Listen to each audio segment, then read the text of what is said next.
Vous avez bonne mine, je trouve, hein. Ah. Avec une peau, je sais pas, plus étincelante. Vous avez un petit secret, peut-être? Eh ben évidemment, c'est le Dry January. Et je vois que je suis le seul à le faire ici. Bon, Pas du tout. ouais. Non, Oui, Théo c'est- le fait aussi. Oui, c'est parce qu'il est pas rasé, c'est pour ça se voit pas. Alors le January, un défi aux sonorités anglaises, et tant mieux parce que janvier à sec aurait pu être mal interprété. Alors, du 1er au 31 janvier, je relève ce challenge. Ne pas boire une goutte d'alcool. Dieu merci, j'habite ni à Monestier-le-Clermont, ni à Séchilienne, et encore moins proche d'une zone de chasse. Sinon, le challenge aurait été insurmontable. Hein.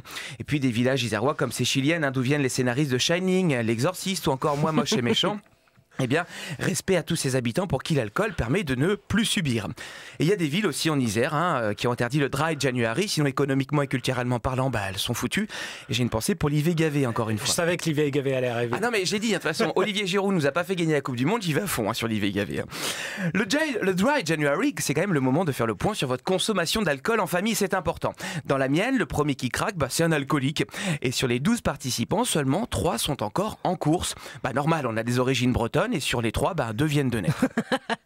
Mais attention, je le répète pour tout le monde, échouer au Dry January ne fait pas forcément de vous un alcoolique, mais plutôt une petite bite. Sauf qu'hier, pour la galette des rois, j'ai failli craquer.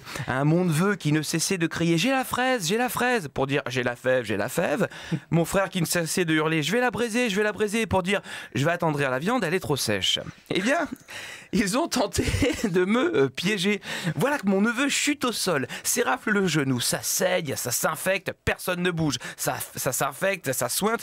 Mais que voulez-vous, c'est le Dry January, on a dit pas une goutte d'alcool, même à 90. Et tous vos amis tentent ce challenge? Écoutez Vanessa, oui, alors mais certaines deviennent complètement folles.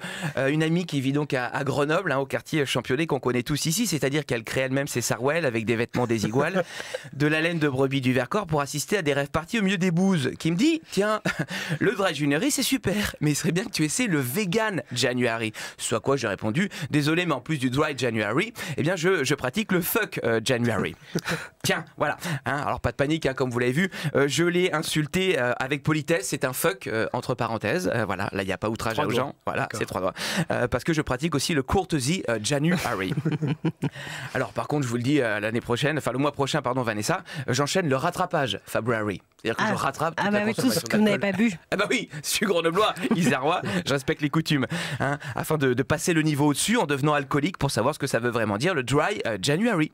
Encore faut-il que je le tienne, puisque l'année dernière j'ai échoué à pas grand-chose à cause d'une blessure, un claquage de la motivation, une rupture de la volonté, tout ça à cause d'un excès d'engagement. Que voulez-vous?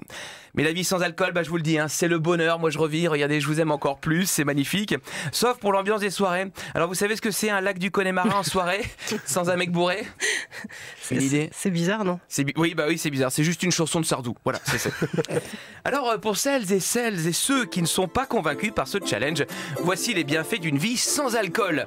1. Vous vous ferez chier en soirée, c'est vrai, mais vous dormirez mieux, car elles se termineront toutes à 22h. 2. Vous vous endormirez peut-être moins vite, mais au moins ce sera dans votre lit et non de manière pitoyable contre un mur. 3. Vous attraperez moins de virus, car en étant sobre, on n'embrasse plus n'importe qui. 4. Vous perdrez du poids, adieu le combo after work, apéro, pichet de rouge et coupe colonel. 5. Vous allez gagner de l'énergie, vous éviterez les blessures, car désormais plus aucune soirée se terminera par un paquito ou un porté de Dirty Dancing avec Jean-Michel Soisy de Séchilienne. Et enfin, vous ferez un geste pour la planète. Terminez les lessives à 2h du mat, car vous ne mauvais... Oh merde, j'arrive pas. Car vous êtes sûr que c'est le mois sans alcool? Je me demande, là, je suis en train de faire une colonelle, tu vois. Car vous allez plus vomir sur les autres. Et enfin 7, attention, le vin sobre n'a de sobriété que l'étiquette. Allez, salut! Merci beaucoup, Michael Bièche.